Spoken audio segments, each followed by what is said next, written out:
Assalamualaikum warahmatullahi wabarakatuh. Apa kabar pemirsa Kakak Media yang dirahmati Allah? Kajian rutin Kakak Media kembali hadir menjumpai pemirsa dalam tema pandangan wanita dalam Islam. Seperti yang sudah kita ketahui, banyak sekali di luar sana kaum wanita yang sudah terkriminalisasikan oleh oknum yang tidak bertanggung jawab. Mereka menganggapnya bahwa kedudukan wanita itu rendah, sehingga mereka mudah sekali untuk bersikap kasar terhadap wanita. Namun, setiap agama memiliki pandangan yang berbeda untuk memposisikan wanita. Lalu, bagaimana wanita dalam pandangan Islam? Bersama saya Husnia dan juga narasumber kita, Ibu Fatimatul Zahra. Apa kabar Ibu Ima? Ya, baik. Pemirsa, wanita dalam pandangan Islam, sosok yang istimewa dan mempunyai cara masing-masing untuk meninggikan kedudukan wanita. Dari Islam pun wanita dipandang mulia. Al-Quran dan hadis juga menyebutkan tentang kemuliaan seorang wanita. Maka lebih jelasnya, mari kita dengarkan langsung tausiah dari Ibu Fatimatul Zahra. Waktu dan tempat saya persilahkan. Bismillahirrahmanirrahim. Assalamualaikum warahmatullahi wabarakatuh. Alhamdulillahirrabbilalamin. Rabbi shrahli shodri wa yassirli amri wa hlul 'uqdatam min lisani yafqahu qawli amma ba'du. Selamat siang teman-teman Kakak Media dimanapun berada. Hari ini kita akan membahas tentang wanita dalam pandangan Islam. Lebih tepatnya kedudukan wanita dalam pandangan Islam ya Mbak ya. Islam adalah agama rahmatan lil alamin. Kasih sayangnya bagi sekalian alam. Dalam prinsip Islam tidak ada pembeda, tidak ada diskriminasi antara laki-laki dan perempuan, semuanya sama, semua derajatnya sama. Setelah ini akan saya paparkan kepada kalian semua bagaimana bagaimana wanita dalam pandangan Islam. Yang pertama-tama adalah hakikat wanita bisa kita baca di surat An-Nisa ayat 1. Bismillahirrahmanirrahim. Ya ayuhan nasu ittaqu rabbakumul ladzi khalaqakum min nafsin wahidah wa khalaqa minha zawjaha wa batsa minhuma rijalan katsiran wa nisaan. Yang artinya, hai sekalian manusia, bertakwalah kepada Tuhanmu yang telah menciptakanmu dari diri yang satu. Kemudian Allah menciptakan istrinya dan daripada keduanya keluarlah atau berkembang biak wanita dan laki-laki yang banyak. Ali As-Sobuni menafsirkan ayat tersebut yang pertama adalah menyuruhkan kepada umat manusia untuk bertakwa kepada Tuhannya, untuk tidak menyekutukannya. Kemudian di dalamnya juga ada pesan penting. Pesan pentingnya apa? Bahwa kita semuanya lahir dari diri yang satu, yaitu Nabi Adam. Kemudian diciptakan istrinya dan daripada keduanya berkembang biak laki-laki dan perempuan yang banyak. Ini merupakan pesan bahwasannya di dunia ini kita lahir dari diri yang satu, dari aspek kemanusiaan, kita harus saling tolong-menolong agar tercipta pola kehidupan yang harmonis. Dari sini kita bisa lihat bahwasannya dari aspek kemanusiaan, laki-laki dan wanita mempunyai derajat yang sama. Kemudian teman-teman Kakak Media, Buya Hamka juga pernah menulis di bukunya Buya Hamka berbicara tentang perempuan. Beliau menulis bahwasannya ada penghargaan atas kesetaraan antara laki-laki dan perempuan. Di situ ada di surat At-Taubah ayat 71 dan 72, yang mana isinya yang pertama adalah laki-laki dan perempuan sama-sama mempunyai hak yang sama, kewajiban yang sama. Jadi laki-laki dan perempuan mempunyai hak dan kewajiban, sama-sama mempunyai hak dan kewajiban. Kemudian yang kedua adalah mereka juga mempunyai tugas yang sama. Apa itu tugasnya? Yaitu amar ma'ruf dan nahi munkar.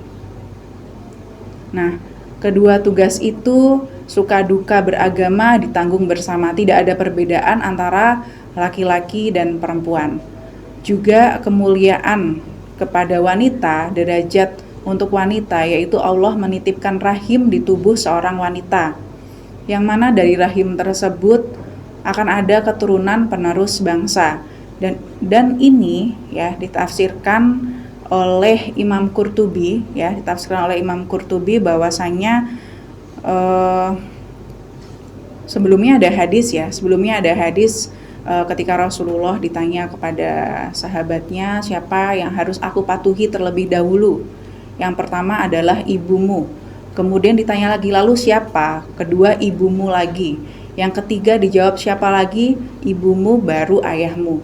3 kali penyebutan ibumu ini adalah tanda bahwa wanita mempunyai derajat yang lebih tinggi daripada seorang laki-laki atau pria.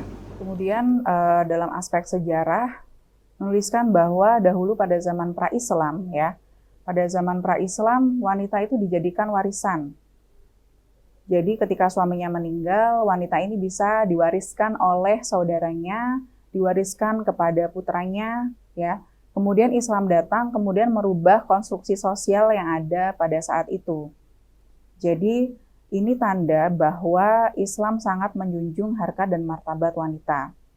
Tetapi pada faktanya di zaman sekarang ini ternyata banyak kaum-kaum yang masih mundur, yang masih menomorduakan wanita, yang masih menganggap wanita itu kerjaannya hanya di kasur dan dapur, tanpa memahami konteks, tanpa memahami prinsip agama Islam itu sendiri.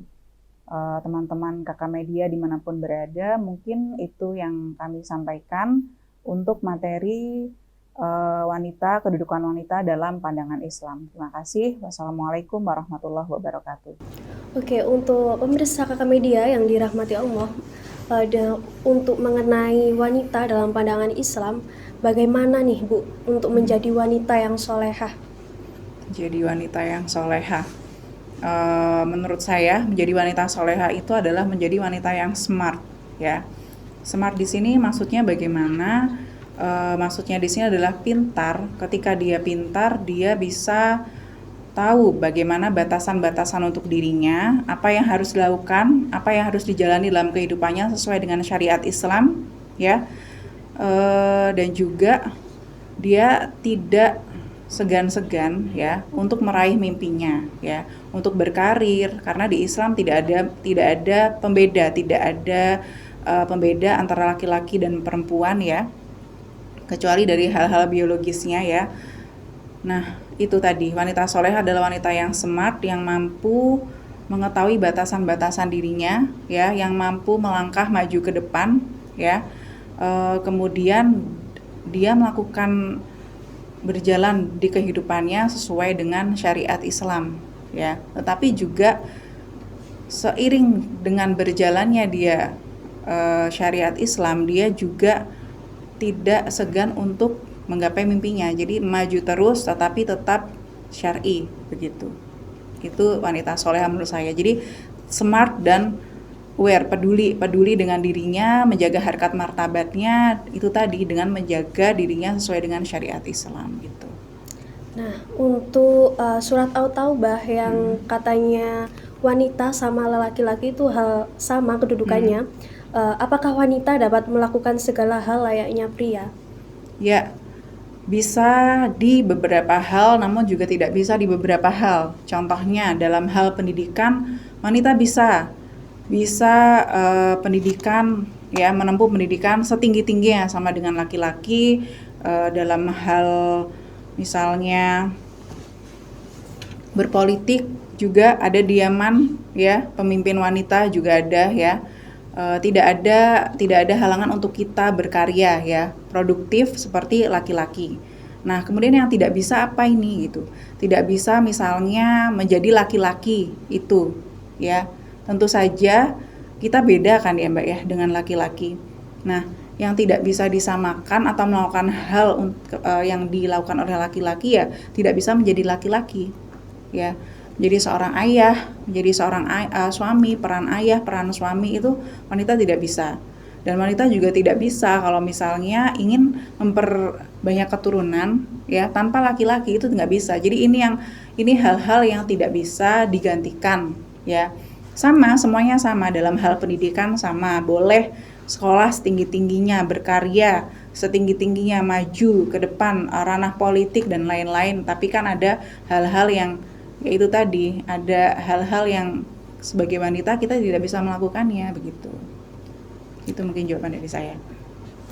Nah, untuk menghadapi kasus yang sudah dikatakan tadi bahwa kaum wanita banyak sekali yang menganggap wanita itu rendah sehingga maraknya kriminalisasi saat ini. Gimana nih untuk tanggapannya Ibu? Tanggapan saya untuk kriminalisasi atau diskriminasi ya terhadap wanita, yang pertama adalah terhadap diri sendiri. Itu tadi, yang pertama kita harus smart ya. Kalau kita smart, wanita smart itu biasanya jarang disepelekan, jarang dinomorduakan. Jadi kita bangun ya, kita bangun skill, kita bangun performa, kemudian pencegahan. Kalau udah smart pasti dia tahu bagaimana mencegah dirinya supaya tidak, maksudnya supaya tidak terjadi diskriminasi ya, supaya tidak terjadi kriminalisasi tersebut gitu.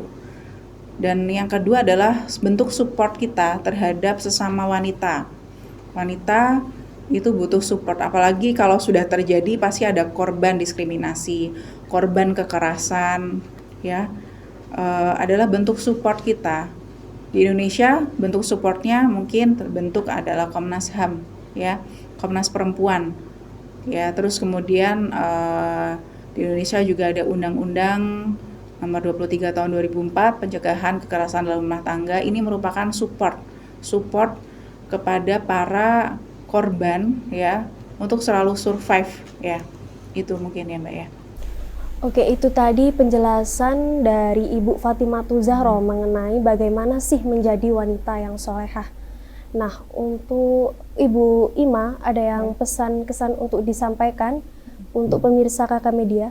Ya, untuk teman-teman KK Media dimanapun berada, dan untuk wanita di luar sana, tetap maju dan berkarya, karena tidak ada perbedaan antara kita laki-laki dan perempuan, semuanya sama. Hak dan kewajiban kita juga sama, jadi terus maju, bekali diri dengan ilmu, pengetahuan agar kita bisa menjadi smart. Karena wanita solehah versi saya adalah wanita yang smart, yang mengetahui batasan-batasan mana, menjaga harkat martabat wanita kita sesuai dengan syariat Islam. Itu Mbak, mungkin pesan dari saya. Oke, itu tadi pesan dari Ibu Fatimatu Zahro. Nah, untuk kesimpulan dari bagaimana sih menjadi wanita solehah yang sudah dijelaskan Ibu Ima, yaitu yang smart dan menjaga martabat hakikatnya sebagai wanita.